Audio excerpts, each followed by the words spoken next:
one of my favorite parts of a camping trip, is that fire at night.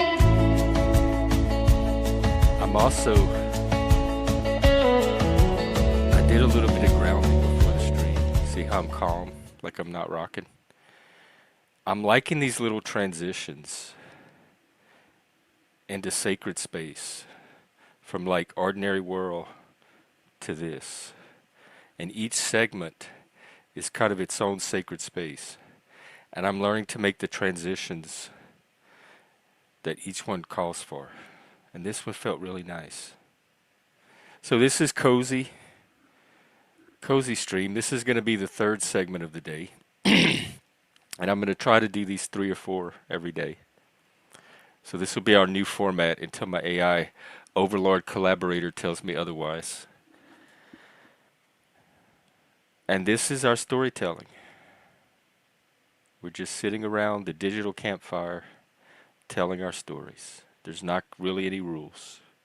Tell the story you need to tell, or the story you want to tell. Tell a story in response to somebody else's story that it might have brought up a story of your own. Just swapping stories.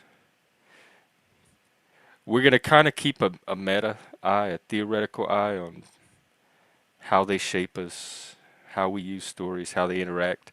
And today I want to throw out as a potential question or topic.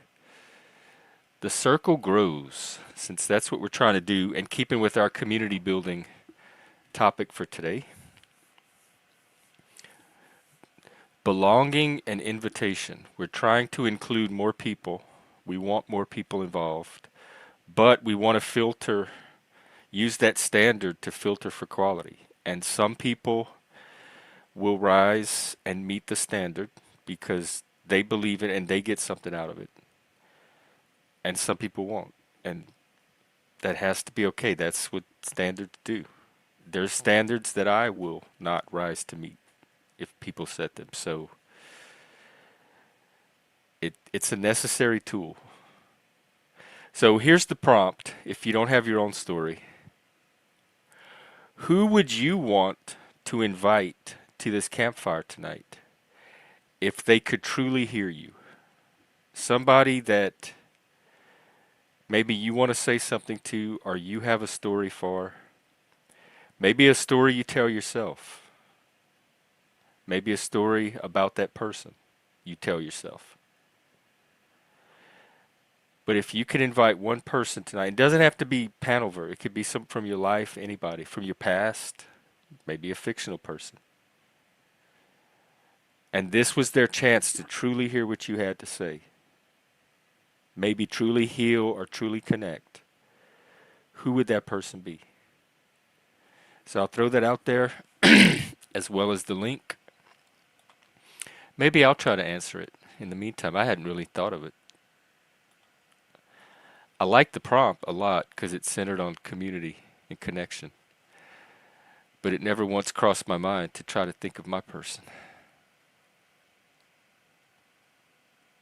Oh, thanks, Plasma. That's me and my producer, Charlie. He's wonderful.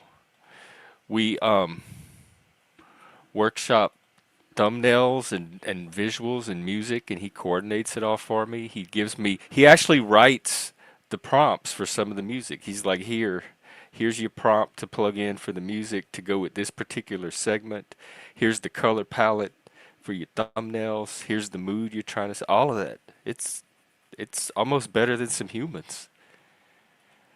So I wrote that today real quick to go with this stream. That's the vibe I wanted for this stream. I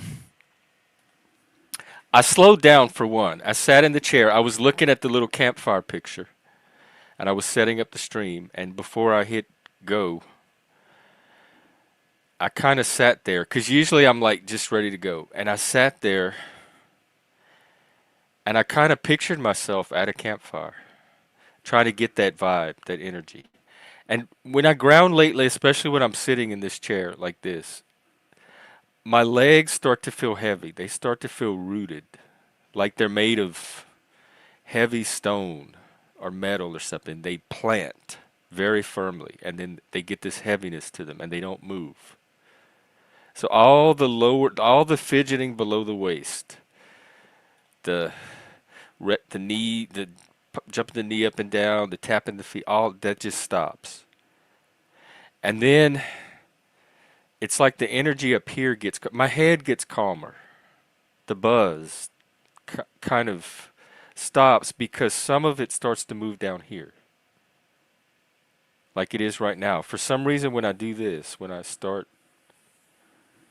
physically making contact with this area, it starts to kind of move down here. And I think that's good because I want to distribute it across my body. It gets trapped up here. This is my normal default to have it trapped up here constantly, all day long. And I don't even notice anything weird about it because I think I'm just thinking about things and being curious. The Virgo, Gemini thing.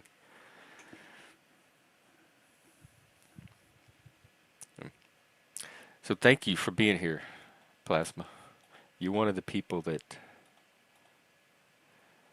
you're kind of a barometer for this stream because I think you come for more what I'm trying to deliver than a lot of people come for.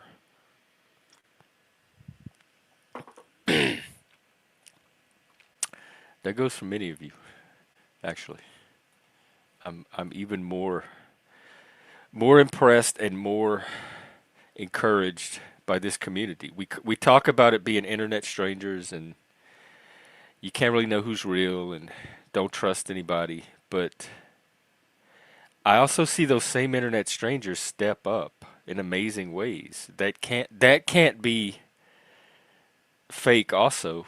Like you can't it can't all be fake. At some point if the drama and the violence and the aggression is real, which I guess that is kind of fake. But if some of that's real, then some of the good stuff has to be real too.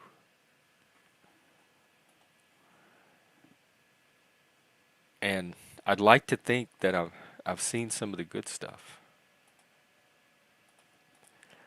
So even if it's addiction, to me, because I had AOL addiction, I could tell that story, and then I'll answer the question. Um, when I first got on AOL and I made contact with all of these strangers from all over the world that I could have deep, amazing conversations with for hours and hours, I did not leave my chair. I did not eat. I did not get up to drink water. I barely got up to pee.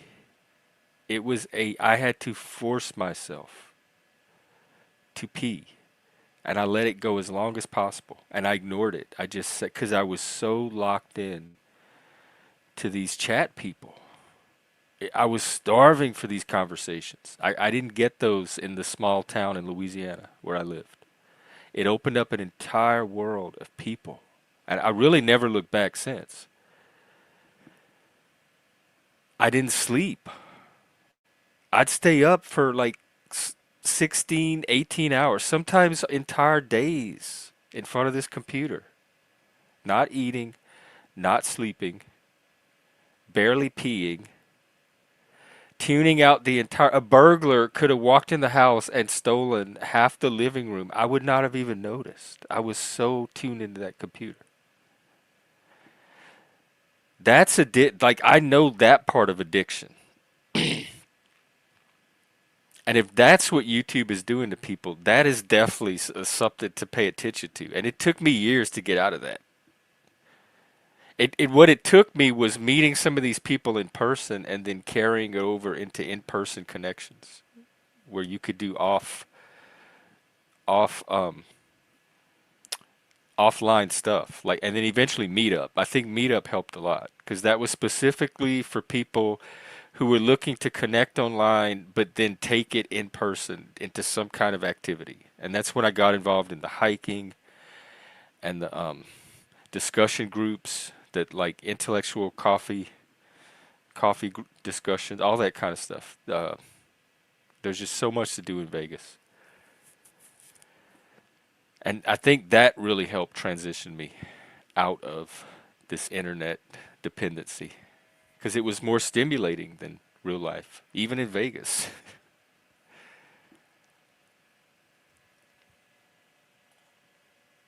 Oh, yeah, nice. In the meantime, what was the question? Who would you most want here? All right, this is I'll give a fantasy version and I'll give a realistic version. If we're going to be risky and vulnerable here. Actually, I have a couple of people now because the drama keeps piling up. Um, my fantasy version, if this person was capable of it, if I had any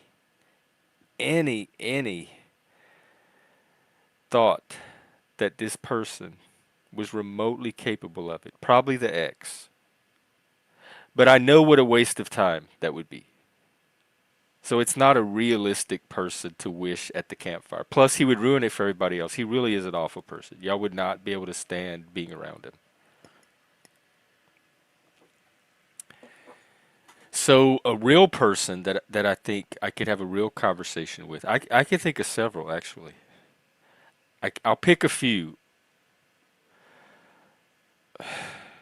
There's almost no point though. I was thinking from work, maybe a supervisor or a manager or a coworker, and just kind of. I don't really have anything against anybody there, but it's a chance to like have a closure conversation. So that seems like a good person to take to the campfire and have a very healing conversation with. And then in the YouTube world, maybe Moose only because we were supposed to have one anyway, um, off stream, and we kind of did. I mean, I don't have an issue with Moose, but just in case there's like lingering stuff to clear up, he's one person I could think of. Um, there's a couple of people I would lean toward, but I'm not sure that's even the best thing to do right now.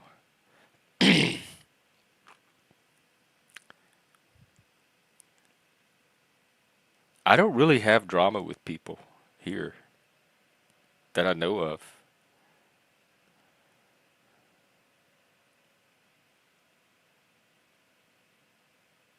Hey, Mr. P. I don't know. I really don't know who I would take. Let me read the question again. Who would you want to invite to this campfire if they could truly hear you? Who am I trying to reach? And this is their chance. Okay, I've already said it. Somebody else could come up and answer the question. Yeah, he kind of has risen. Where you been? It doesn't have to. It's just any. It's very open ended. It's where it's just a prompt. It's wherever it takes your mind. But if this person had a chance to truly hear what you wanted to say to them around this campfire, and it doesn't have to be a real it could be a character from a movie, it could be a historical person. It like you can go anywhere with this. This is just creativity, creative storytelling. Who would that person be? Also, I would have Mike, not our Mike, but my Mike. We did not get to have a final conversation. That's the night. I don't know if I told this story. I think I told the story about the mom and the stepdad coming and staying in the house, our house, while he was in the hospital. So it was me and the two of them sharing what was our home.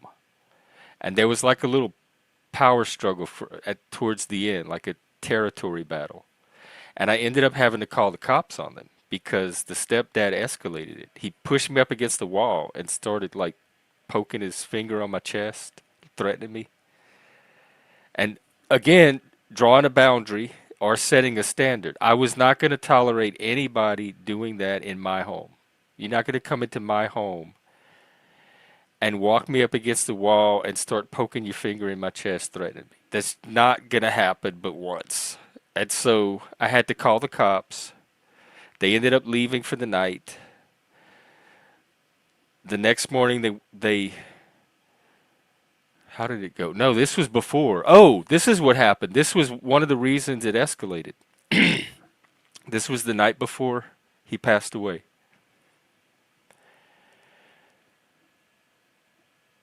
We were sharing a car. We were both using the same car. So they would take it during the day and visit, and then they would come home and I would take it and I would go visit because we could not be in the same hospital room together. The tension had gotten that great. Even the nurses and the staff were picking up on it. So we had this shift system worked out. And I was waiting for them to get home with the car. So she finally got home and she put it in the garage and she walked in and she put the keys down and I got the keys and I walked out and I got in the car. And she said, "Where are you going?" And I said, "I'm going to the hospital." She goes, "Well, when are you coming back?" I said, "When do you need me to come back?" She said, "Whenever you're done." I said, "Well, then that's when I'll be back." And I drove off. And when I got to the hospital, which was on the other side of town, I walk up to the room that he's normally in, and there's two security guards stationed in front of the door. And so I go to the door and I'm like, "Excuse me." And they're like, "Who are you?" I said, "I'm his partner. We live together. I'm his roommate." They said, "Well, you can't go in there. His mom called and said you were threatening her and to not let you in the room." And my head spun around like the exorcist because I'm pretty sure his mom is not the patient and doesn't have any power to do any of that. I know how hospitals work. Mike was the patient and he was asleep. He didn't authorize any of this. So I said, "How did the mom get security guards stationed in front of the door to keep me from visiting him?" And one of the nurses happened to just walk by and see me arguing with the security guards. And she's like, "Oh, hey, you're his friend, right? That comes up and visits." And she told the guard, she's like, "He's cool. He's here all the time. That's his friend." And then I remembered that one of the nurses had put me on his emergency contact form. And I said, "Yeah, I'm even on the emergency contact form." And so the officers walked to the desk and they got the head nurse to show them the form, and my name was on it. And that gave me more power than the mom even had because she wasn't anybody. She didn't even live in the state. She was just calling the hospital, manipulating people into doing what she wanted to do with her sob stories. And so I went in there and he was very, very sick, very, very weak, tired. He could hardly talk. He was deaf and he had the cochlear implant and he couldn't really hear or process what I was saying. So my last conversation was trying to tell him how bad things were getting at the house. And also the password for the router, the Wi-Fi router. They wanted to get on the router and I didn't remember the password. And so I gave him some paper and he scribbled the router password. And I still have it somewhere. That was the very last thing that he ever wrote. That was the last handwriting. And he told me that he would take care of it. That's how he was. If you went to him with a problem, he just wanted to make it better. So no matter what the problem was, he always would tell you that it's going to be okay and that he would take care of it. And he took my hand and he said, "Don't worry, I'll talk to her, I'll take care of it." And he didn't want me to have to worry. And he said he was really tired and he needed to go back to sleep and that I could see him tomorrow.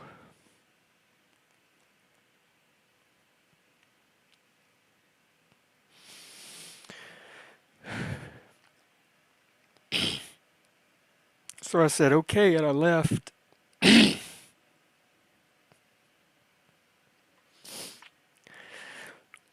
That's the last conversation we ever had.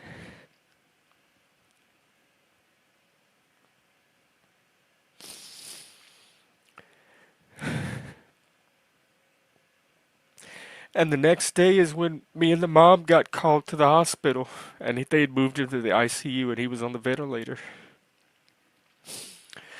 So I would have Mike at the campfire, and I would want to have that last conversation with him.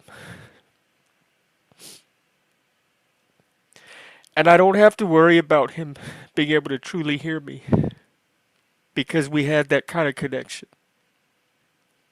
He was deaf. He had a cochlear implant that gave him 10% hearing in one ear, and he read lips. And it was like an electronic simulated hearing. And with that limitation, he could truly hear better than almost any human that I know. Our conversations were amazing because he knew how to listen. He listened on those very deep levels. And so the two of us together, with that ability to listen, formed a deep, deep, deep bond. And I would want one more of those conversations with him.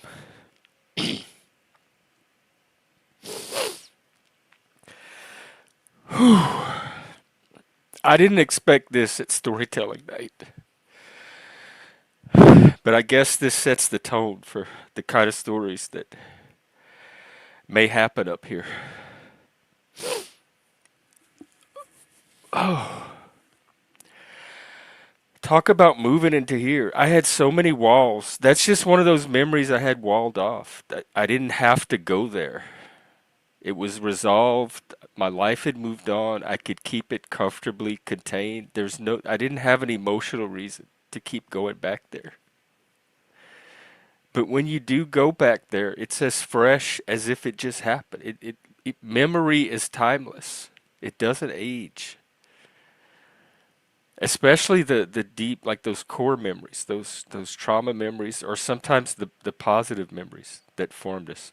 I'm just telling a story. The prompt was who you would want to have at the campfire if they could truly hear you.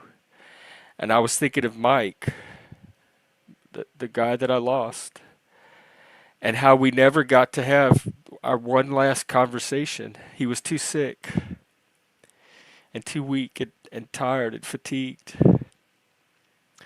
And I would have him so that we could have a final conversation and get that closure. I didn't get any of that.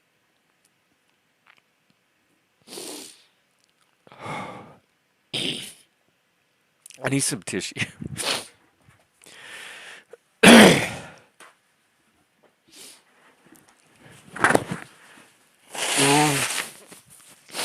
Oh my God. I think my cold is coming back. And it's still open panel if somebody wants to come up and take the mic, see the mic, or tell their story. Hey, Snow, good to see you. Hey, did you see yourself in that video? What an amazing job. Do we have an artist among us or what? And look at the material he has to work with. I'm telling you, this whatever this is, this YouTube area, because somebody reminded me the other day that we are all individual creators. To see it as a panel verse really distorts it a bit. So whatever this is, this circus that we're all a part of by being a creator, there's some amazing talent in here. All we had to do was unlock it. That was the key. Snow, whatever the the award version is for YouTube awards, there's one in it for you somewhere. I don't remember. It seemed like it was some kind of code, like just random numbers and letters that made sense to him, like maybe a sentence, an acronym for a sentence. I have a lot of stuff that I kept. Because that was really before things went fully digital, so we still had printers, and we would print out emails to save them and print out. Back then it was IMs. Instead of DMs, it was instant messages. We called them IMs or M's. and we'd have some IM conversations printed out, and I kept a lot of that, kind of as like a little record of our history.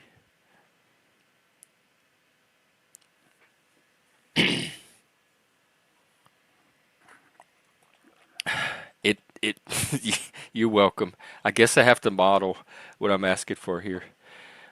Raw authenticity and vulnerability. It just happened. I didn't. The story went where it went. That's another thing. We used to exchange funny emails, and he was into comics, and he followed all these really funny, like brainy, intellectual comic strips, and he would send me different comics throughout the week that pertain to either stuff going on in the news or stuff in our life. It's amazing how comic strips can mirror the drama going on in your life. Whatever's happening in your life right now, there's a comic strip out there about it, that exact thing. And so he was always finding these weird comic strips that applied to things that either were happening to us or that we talked about or saw on TV. And so I have all of those and little jokes that his mom would send him.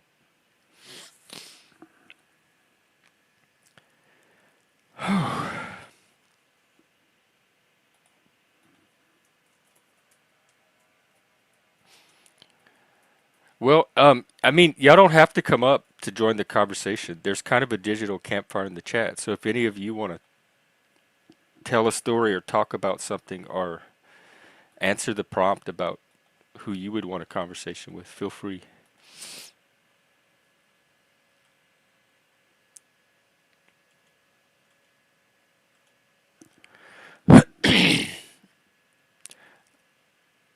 I'm just kind of resetting, I guess.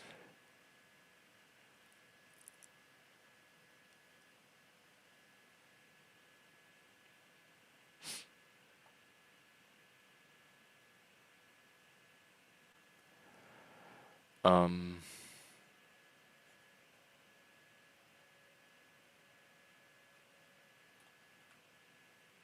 I'm very grounded.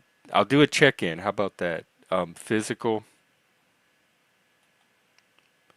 very grounded. I feel the heaviness in the legs.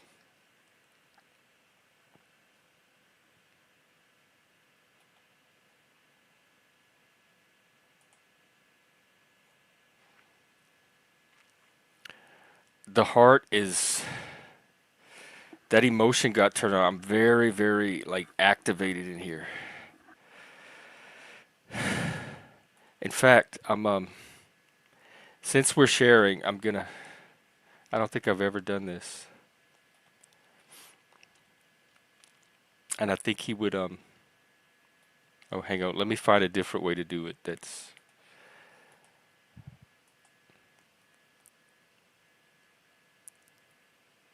Um, okay, I think I got it. I think he would be fine.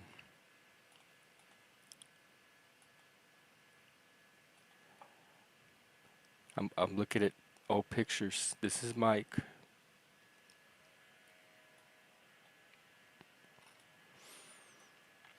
He was from Connecticut. He's a Yankee. He was a ballroom dancer, championship ballroom dancer, and deaf. And we complemented each other so well. The two personality types. Oh, well, you definitely can, or you can type it in the chat.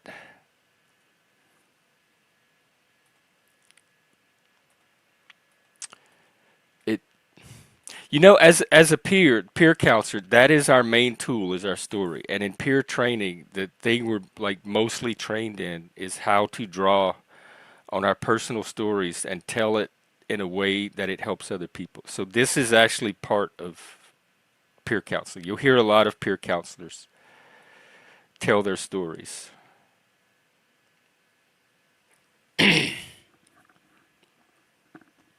It's that shared connection that we talk about how your story is intersecting with someone else's because we're not isolated being. We're like social a social species that shares the same nature, that suffers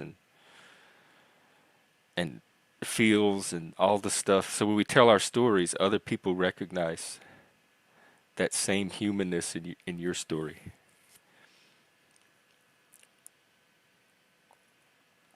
Oh my God, I can't believe it's only half an hour. It feels like 2 hours. Well, I'm stirring the fire and keeping it going, and I could be here all night. I love hanging out in the woods with a fire, so come up whenever. Don't feel pressure. I can keep it going for a while. And I have other prompts too. I was just trying to do one at a time.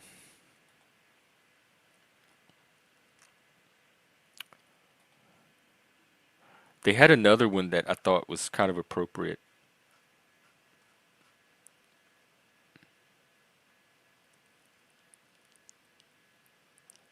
Let's see. Oh, this is a good one. Old stories, new fire. Reclaiming meaning from the past. What story from your past do you keep retelling? And what happens if you change the ending?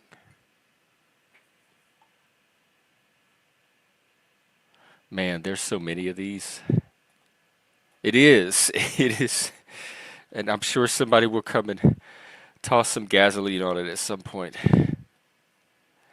The main one, probably for me, because it's so confusing with the X up here. There's like 5 or 6 different stories that I could tell myself all at the same time, and they're all true, and so it's like one huge complex meta story. And so it's not even like a story your brain keeps telling, it's this giant story complex that your brain keeps moving around and jumping from version to version and flipping, because that's how his brain was. And so for that reason, I think those stories keep making their way into, but those are also versions, those are like the adult versions of some childhood stories. Patterns with both of my parents. The absent father, the I don't know how you describe our me and my mom's relationship. She was not prepared for a kid like me, I'll tell you that, and I was her first. So I was her practice kid. And then when my sister came along, they bonded right away, and um, she was a good parent to my sister. And so I was the kid that kind of just fell through the cracks and did his own thing. And my mom didn't really understand me, and I didn't really understand her. We didn't think alike, we didn't feel alike, we didn't get along. And as long as she left me alone to do my thing, we were fine. But when she started interfering and nagging and trying to mother and parent, we fought.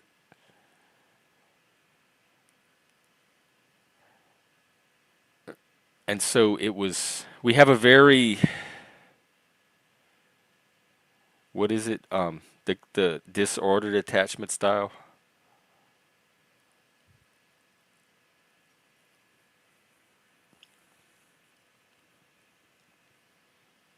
And so a lot of it showed up in the X. Like it was like a lot of individual stories all got tied together in one person.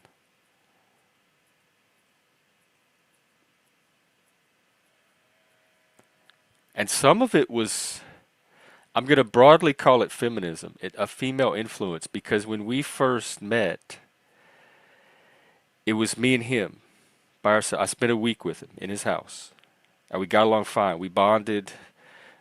We both had the neurodivergence. Oh my God, two people just like us.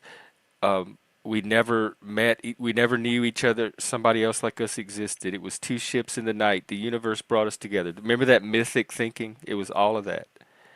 And then when I moved up here, within a couple of days, the mom came in the picture. And I noticed almost right away a change because he started to watch her reaction to me, and he started to adjust his reaction to me based on what he was getting off of her. And that's when I realized I was a third wheel between the two of them. and he kind of started to be less of a boyfriend and more of an adversary, and like standing for her values and the cultural values up here instead of me as an individual that had made a connection with him as an individual. He started to like get absorbed into the groupthink, and it's very feminist groupthink up here. What? It better not be the mom. It has. He shoots. She shoots the horse. I bet that's what happens. Cause wasn't he on a horse? But then we have to watch a horse. I can't even say that on YouTube. It's so awful. All right, but where is our friend? That's what we're waiting on. That's what we've been waiting on the whole time. It's not Jeff. People keep coming to Jeff about stuff that is not Jeff. It's other people waiting to do their part. Well, we try to do insight here. We have a whole laboratory for it. Occasionally brilliant insight, like this next guest very often provides.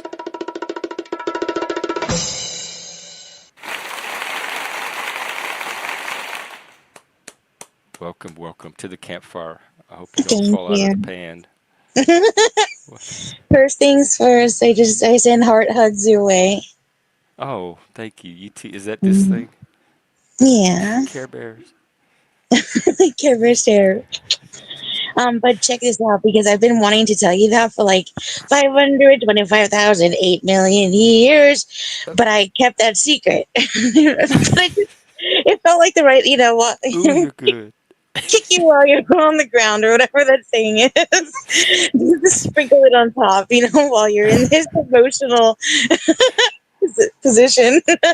But you know what? I'm grounded. But I'm learning to ground. It's making a big exactly. difference. I can Yeah. have the emotion and not get Yeah. carried away by it. I know. Well, so I mean, don't ruin it for me. Come on. Oh no, I'm not. What do you need? You need me to get a I little. want you to be just like so overwhelmed with the curiosity of what Oh, you don't transpires. have to. I can't. You don't have to fake that. I always have that.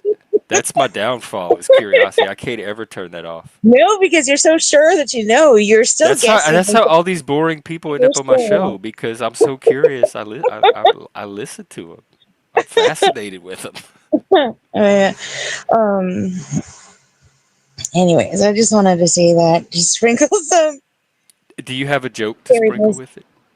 I Oh don't have God. my coworker anymore. I'm gonna have to find new jokes. Wait, no. I want this is like for real, for real. I want you to tell me the last joke I told you. Do you remember it? Uh oh. Because I want to hear it in your accent. Well, I get it confused with the lumberjack pickup line, but it was Okay. let me think for a second. Okay. I can It give you was the hints. groaner. No.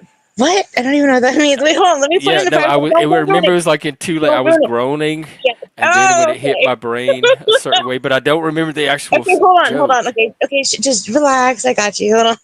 I'm grounded. Okay, cool. Oh, that's related. It's cool. Hold on.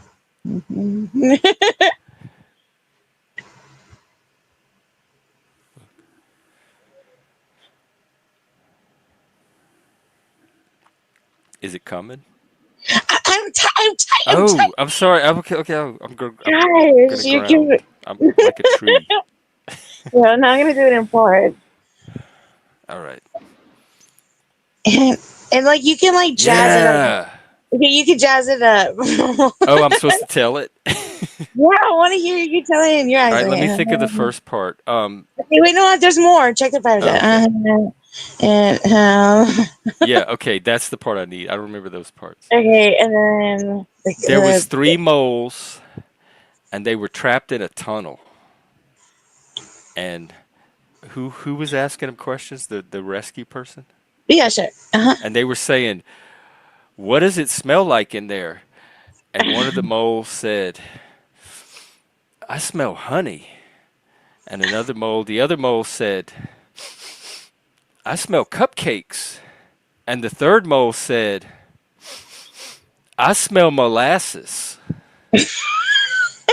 Y'all get it? Mole asses? Because he was the third mole and he was behind the other two.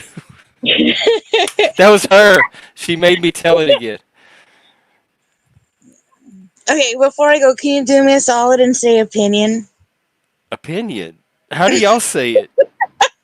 You just Opinion? normally How you do I say say it? open. You say opinion, Oh, okay. and the Opinion. rest of, How do the you rest of say us it? the rest of us lazy fucks say opinion. I gaslighted my own self. Oh my God. There is no redemption. All right, I'll talk to you later. All right. Okay, Take care, bye. Chicky. It was a coworker that memorized all these jokes from watching MTV growing up, and he would give me one or two of them every day he came in. I'd be like, "Okay, what's the joke today?" And he'd fire a couple of jokes off. Like the last one was, "What did the grape say when it was stepped on?" The grape say when it was stepped on. Nothing. It just let out a little whine. That kind of stuff. And so I would share them with Shift every day, and she'd come up and tell me her joke. It was that engine that we talked about today. You just missed her. You know how she swims in and swims out? Her shifty shift. We just got one, but it was a good one. It was a high quality shift. She packs a lot into her little doses. People could take a lesson, probably including me. So anyway, hey Zephyr, what's up? This is our campfire. We could tell stories. I hated those growing up. Oh my god! And those fish sandwiches with oh, I'm about to vomit. I can't tell that story. It's so gross. What's it called? Filet o fish. Oh, sorry, but it might be the autism. Let me ground. And my mom would get those frozen ones in the box, and they, like my siblings were always microwaving them, and they stank. Ooh. Fish sticks. Oh yes, I did miss the entendre.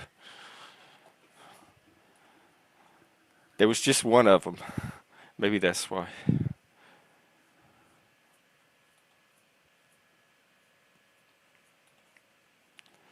All right. Well, somehow, even though it was me around the campfire, I feel like a lot of storytelling it got did. I'll keep it going for another 15 or 20 minutes. We'll push it to the hour mark.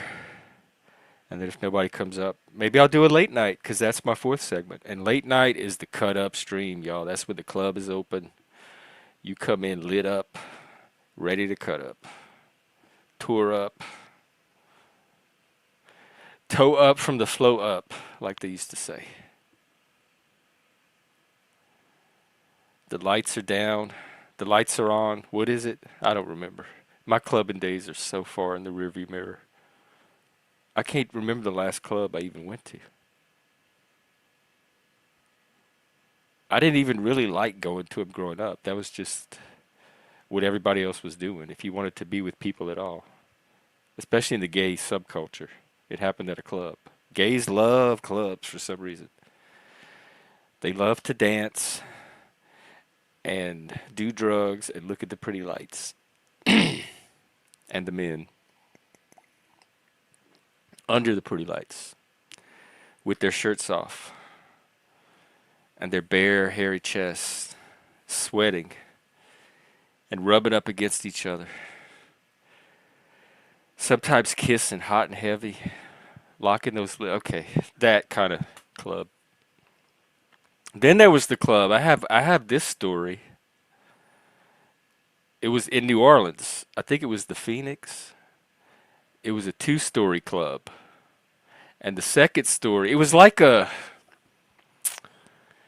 all wood, like some old country bar. And you went up these stairs to this second level, was kind of like an open attic. And in one of the walls, they had this little opening with a black trash bag covering it. And then when you went in, it was dark, and there was all these little like hallways and pathways and little rooms. And I always knew those rooms existed. I just never knew I would find myself in one. And I was with my friend, my drag queen friend, this big, loud, flamboyant black drag queen. And he was walking up the stairs, and I'm like, okay, I'm gonna go with him. You know, what trouble could I get into with a big loud drag queen? And he goes off into this little room, so I follow him in. I didn't know where we were going. I thought it was another part of the bar, and so I pushed through the little trash bag, and it's pitch dark, and it smell. I could smell sex. I could smell fuck and funk, and it was dark, and I could feel bodies moving around, and I'm like, oh no, I know where I am. How do I get out of here? And I couldn't find the trash bag to get back out, and I got lost. I was feeling around the dark. I kept calling for my friend, and eventually the door person came and got me out because I was disrupting it for everybody. That's the key. When in doubt, disrupt. It's a form of leadership. Along with servant leadership, I'm here to serve. How can I serve you today? What do you need? That's all. Okay, this is a little skit we used to do. Another story. The cafeteria at the little school I went to it was on the college campus, so this was like the college cafeteria, and they had this one servant lady, and this was her routine every time. You tell her the first thing you want. You'd say, "I'd like some hamburger." She'd plop it on the plate. She'd say, "What else?" Some macaroni. "What else?" Some mashed potatoes. "That's all?" "Yep." "Take it." And she'd hand you the plate. And the next person, "What you want?" "What else?" "What else?" "That's all?" "Take it." And so that was our little phrase. We would say that constantly. Like, "What else?" "What else?" "That's all?" "Take it." And so that was I forgot why I was even telling that story. But that was there you go. You got a gay story and a college cafeteria story. I don't know. I don't They don't even have A, they don't have gay bars anymore. B, I used to go to the little neighborhood gay bar in Seattle. In fact, I visited a friend a couple of years ago and we dropped by for the night. So it's been to me very recent. A couple of years is recent to go to a gay bar. And they have a straight bar here that has gay night one night of the week, and I went to that probably a year and a half ago. But they're all the same. They're still the gays are they've plateaued. They found their niche. I think we're all in the gay afterlife together. Cuz now it's queer bars, it's trans bars, it's co-ed bars. There's very few bars where guys can just go to meet other guys. Just ordinary guys, jeans, t-shirts, maybe some plaid, lumberjack looking outfits. Now it's all of this mixed gender, non-binary, queer, trans femme, girlfriend, Miss Thing, yes queen, and they were always there, but you still had other guys around with it. It's this whole thing of masculinity being stigmatized and pushed out. The leather bars are going away. That used to be where the more or less masculine gays went to meet each other. Fire in the hole. Ogden quit Maine. What is that?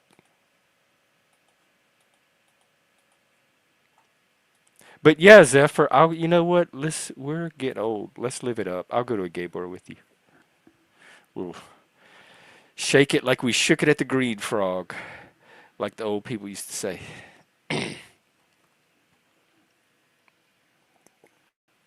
Which I guess I am those people now. Yikes. Our little local gay bar was called Crystals, but my friend would code it as Topaz when we were out in public talking about it and make out like it was this cool new club so that we could make plans in public and not have to use the name of the club so people would know we were going to a gay bar. I didn't care, but he did. So he'd be like, "So are we meeting at Topaz tonight?" And the other thing we would do is call it like real low under our breath. "Hey, do y'all want to go to tonight?"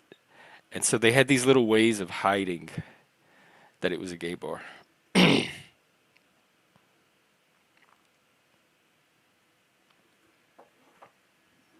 It's kind of fun when you only have one gay bar in your town because all the different subcultures hang out at that one bar and they all mix.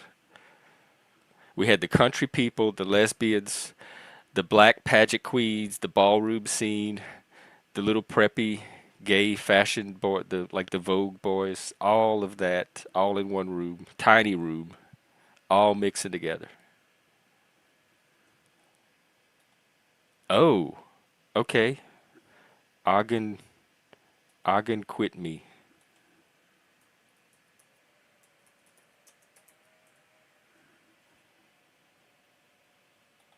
Ogden quit Maine. Okay. Well, here we could look at some pictures. It looks like a little Stephen King horror town.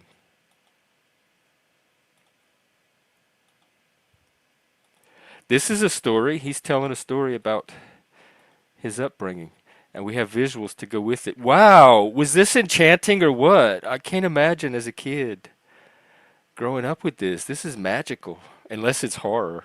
There might be a shark in that water. Did you see bloody limbs float by growing up? It looks like one of those picturesque towns that's hiding like a serial killer under the surface or a clown in a sewer.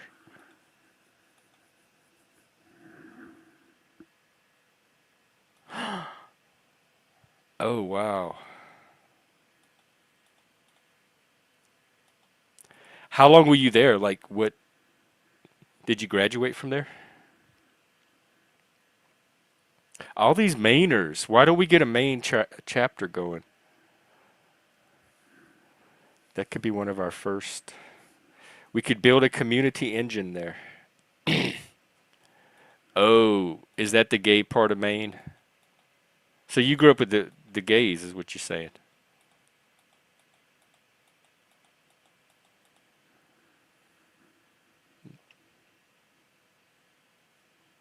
I guess that's cool. We didn't have a lot of gays growing up. Not that I kind of learned to tell at some point. Like we had a teacher, I'm pretty sure it might have been, and there was a guy that went to the college that I used to get rides home with every now and then. That I might have been, but I remember, you know where the gays were, because my mom would tell me at the community theater. Because I used to do theater in high school, and I wanted to start branching out and get involved in community theater, which was year round. And I told my mom one day, and they had two in town, and she said, "Well, do this one because the other one is where the gays are." And the minute she said that, I'm like, "That's where the gays are? That's the one I want to join. I want to go, oh my God, I know where to find the gays now." And I wanted to join that community theater so bad. I didn't end up doing either one of it. I don't remember why. Because we lived about 20 minutes outside of the city where everything was. We were like the last little country town before you hit the city. And so we had to drive in for everything. And it was like I couldn't always get rides and people couldn't always take me. So it was very hard to participate in activities in the city without consistent transportation, which in a way helped because we were stuck in a boring town with nothing to do and we had to get really creative and make our own fun. And boy, did we ever.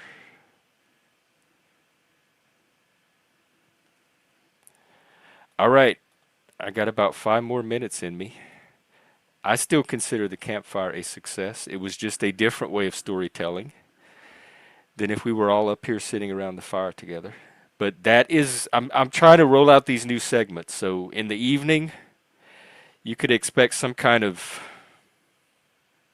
circle, some kind of talking circle. It's, sitting around, getting deep, connecting, telling stories. This is our community time. We can unwind from the day. We can get to know each other better. We can address community issues, concerns, and then we can all go to the club and party later tonight. And I can't always promise an evening stream, but if I'm available and can do one, I'll open the club. And then in the morning, we'll start with a little morning, like refresh. reset, get a nice tone for the day going, maybe set up some issues or observation points to pay attention to. And then midday, I'll do the topic. That's where we open the workshop in the lab and we take a process oriented look at some kind of mental health or growth, personal growth topic, and we try to extract some tools from it that we could start using and building with. Oh, a Halloween story. Okay. What age were you? Your dad sounds so cool already. Oh. Wait, what? Oh, like his knees were the legs?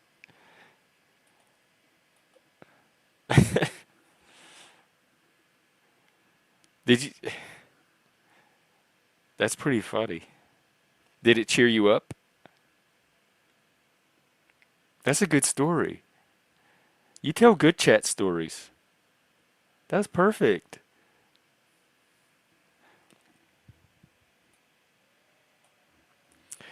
It, looking back, the way we were raised, especially my grandmother and some of the older generations, they really made a point to give us some good memories. I think they wanted us to like be loaded up with as many good memories because they knew what it was like to look back and the strength that the memories gave them. My grandma was always like sharing her memories and getting strength from her memories.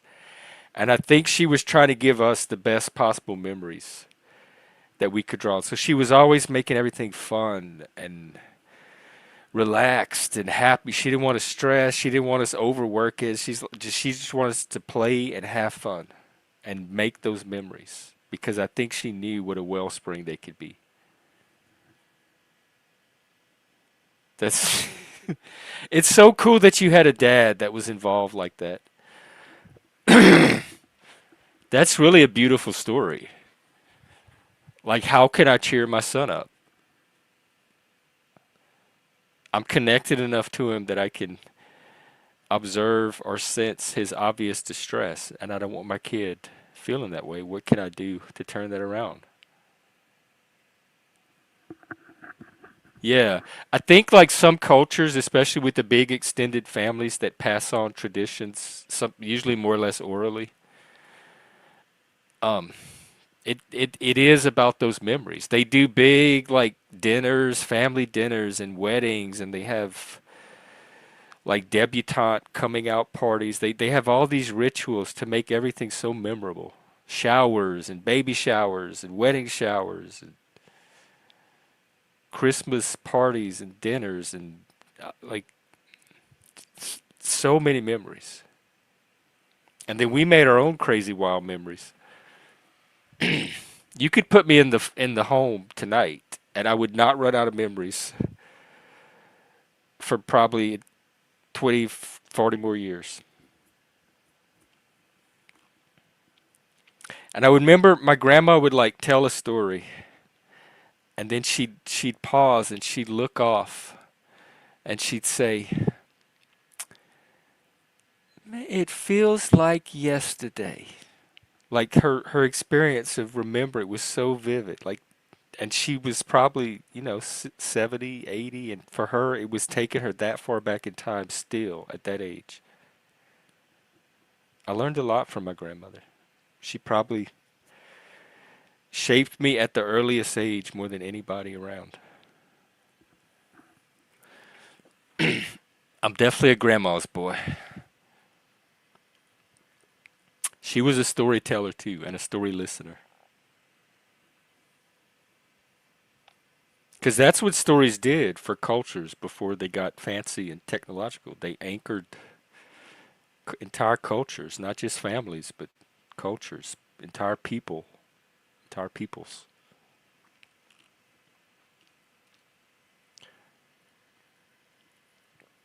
All right, well, we're at an hour, so I'm going to close out.